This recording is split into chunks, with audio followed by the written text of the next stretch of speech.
Habang papalapit ang eleksyon, mas dumami ang fake news.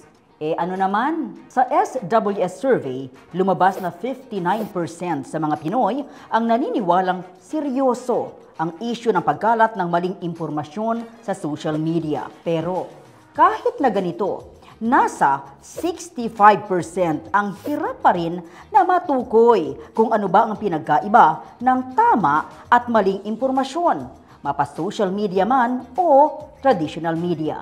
Sino ba ang dapat na managot sa pagkalat ng mga maling impormasyon? Ngayong taon din ay sinimula na ng Kongreso ang public hearing para pag-usapan ang issue ng fake news sa ating bansa.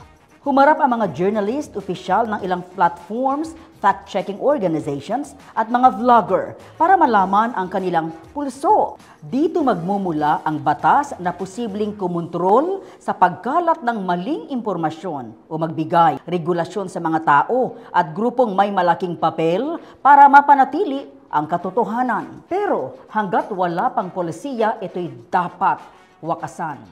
Ang pagtukoy at pagre-report sa fake news ay nasa ating mga kamay.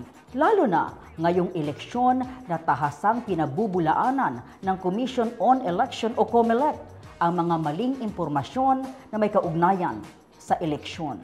Kaya bilang isang botante, siguraduhin mong hindi ka rin nagpapakalat ng mga maling impormasyon. Magdalawang isip sa mga nakikitang post sa social media at laging mag-fact check at alamin ang source ng impormasyon.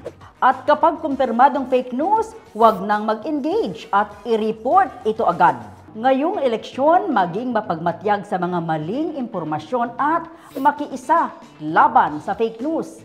Kapit tayo sa totoo at ipakita yan sa iyong matalinong pagboto.